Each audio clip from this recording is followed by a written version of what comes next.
नमस्कार, मी श्वेता. तुम्ही पाहताय न्यूज 18 लोकमत. बुलेटिनमध्ये तुमचं स्वागत. आणि सुरुवातीला एक मोठी बातमी आहे. शिंदेंच्या शिवसेनेनं खड्डा बुजवलाय. अक्षय शिंदेला दफन करण्यासाठी जो काही खड्डा खोदण्यात आला होता उल्हासनगरमध्ये, त्याचा दफनविधी होणार होता. मात्र शिवसेनेकडून तो खड्डा बुजवण्यात आल्याची माहिती मिळते. गेले 5 दिवस अक्षय शिंदेचा मृतदेह दफन करण्यासाठी एकतर जागा मिळत नव्हती. अखेर उल्हासनगरमध्ये एक जागा मिळाली आणि तिथे त्याचा दफनविधी आज होणार असं सांगण्यात येत होतं. मात्र आता एक नवीन माहिती समोर येते. त्याप्रमाणे शिवसेनेकडून, शिंदेंच्या सेनेकडून हा खड्डा बुजवण्यात आलाय, जो अक्षय शिंदेचा मृतदेह दफन करण्यासाठी खोदण्यात आलेला होता. थोड्या वेळापूर्वी न्यूज 18 लोकमतवरती आपण ही बातमी बघितली. हाच तो खड्डा खोदलेला होता. तो आता शिंदेंच्या सेनेनं बुजवल्याची माहिती मिळते. उल्हासनगरमध्ये अक्षय शिंदेचा मृतदेह दफन केला जाणार होता. गेल्या 5 दिवसांपासून दफनविधी रखडलेला आहे, कारण जागा मिळत नाहीये. ठिकठिकाणी त्याला विरोध होतोय आणि जो काही खड्डा खोदण्यात आला होता उल्हासनगरमध्ये, तोही शिंदेंच्या सेनेनं बुजवलेला दिसतोय. अधिक माहितीसाठी जाऊयात. आमचे प्रतिनिधी गणेश गायकवाड आहेत आपल्यासोबत. गणेश, थोड्या वेळापूर्वी आपण या संदर्भातली माहिती घेतली होती, मात्र काय आता त्यातले अपडेट्स?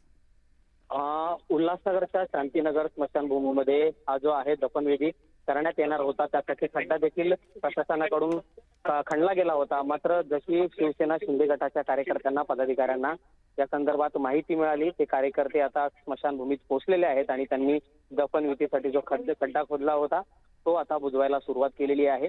राज्य सरकारने जरी उच्च न्यायालयामध्ये ग्वाही दिली असेल तरी राज्य सरकारचं काम करेल. मात्र तो नराधम ज्या शहरात राहत होता त्या ठिकाणी त्याचा दफनविधी करावा. उल्हासनगर शहरात कोणत्याही परिस्थितीत दफनविधी करून देणार नाही असा पवित्रा शिवसेना शिंदे गटाच्या कार्यकर्त्यांनी, पदाधिकाऱ्यांनी घेतलेला आहे आणि त्याच्यामुळे या ठिकाणी कायदा सुव्यवस्थेचा प्रश्न निर्माण होण्याची शक्यता आहे. श्वेता. बिलकुल गणेश, या माहितीसाठी धन्यवाद. आणि आपण वेळोवेळी त्याचे सगळे अपडेट घेतोय. थोड्या वेळापूर्वीच आपण बातमी बघितली होती. अक्षय शिंदेचा मृतदेह दफन करण्यासाठी उल्हासनगरमध्ये जागा मिळाली, तिथे खड्डा देखील खोदण्यात आला. मात्र शिंदेंच्या कार्यकर्त्यांनी, शिंदेंच्या शिवसेनेनं हा खोदलेला खड्डा बुजवलेला आहे आणि त्यावरून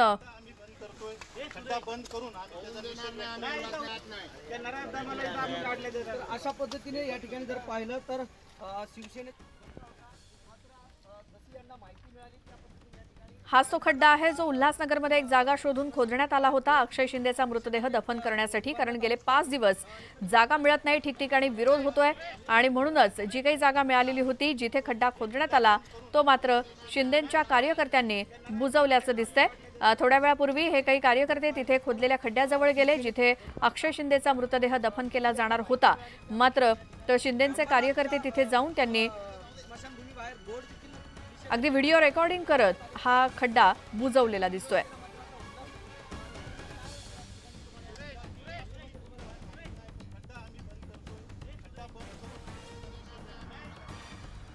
उल्हासनगरमध्ये देखील अक्षय शिंदेचा मृतदेह दफन करण्यास विरोध झालाय आणि तिथे शिंदेंच्या शिवसेनेतील काही कार्यकर्त्यांनी जाऊन खोदलेला खड्डा बुजवल्याची माहिती मिळते.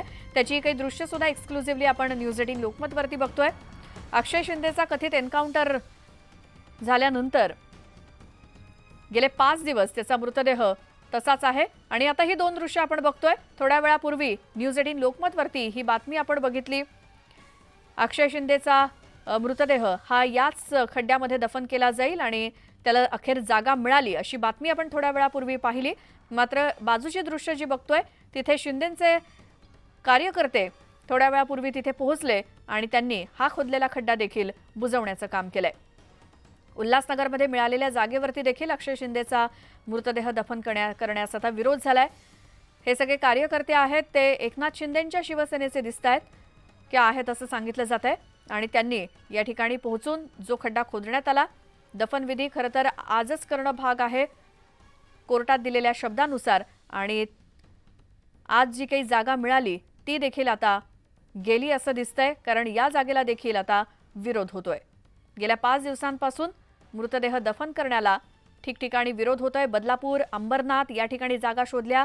शेवटी उल्हासनगरमध्ये एक जागा मिळाली, मात्र त्याला देखील आता शिंदेंच्या शिवसेनेनं विरोध केलाय.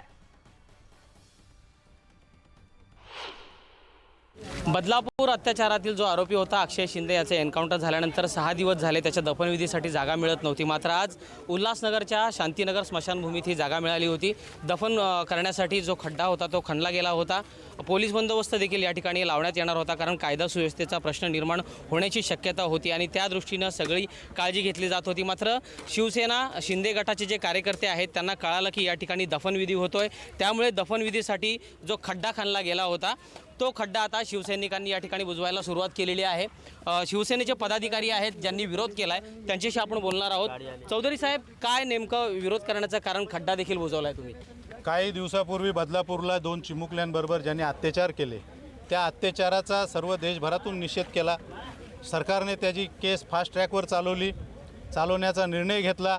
पोलिसांच्या तावडीतून पळून जात असताना पोलिसांनी त्याच्यावर एन्काउंटर केलं. आज काय केलंय तुम्ही नक्की इथे? आज इथं आम्ही त्या धराधमाची जी काही बॉडी आहे ती बॉडी इथं दफन करायला आणणार होते. ती दफन करण्याला इतर लोकांनी विरोध केला. तो तसं बघितलं तर बदलापूरला राहतो, तिथल्या स्थानिक लोकांचा विरोध आहे आणि ती बॉडी इथे आणली तर आमचाही स्थानिक म्हणून इथे विरोध आहे. तुम्ही तो खड्डा बुजवला? व खड्डा बुजवलाय आणि विरोध केलाय. पोलीस प्रशासनाने हा निर्णय घेऊ नये, पोलीस प्रशासनाच्या विरोध आहे आम्ही. बरं, राज्य सरकारने तर उच्च न्यायालयामध्ये ग्वाही दिली की सोमवारपर्यंत दफनविधी करू. मग राज्य सरकारचं काम राज्य सरकारने करायचं. जे कायद्यात आहे, नियमात आहे, जिथे माणूस राहतो, जो तिथे डेड बॉडी होते त्या डेड बॉडीला तिथं दफन केल्या जाते.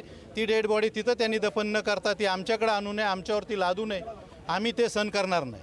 सहन करणार नाही अशी आक्रमक भूमिका शिवसैनिकांनी घेतलेली आहे आणि दफनविधीसाठी जो खड्डा खणला गेला होता तो देखील आता बुजवायला सुरुवात केली. त्यामुळे या ठिकाणी पोलीस सुद्धा दाखल झालेत आणि याचे अपडेट आपण घेत राहूच.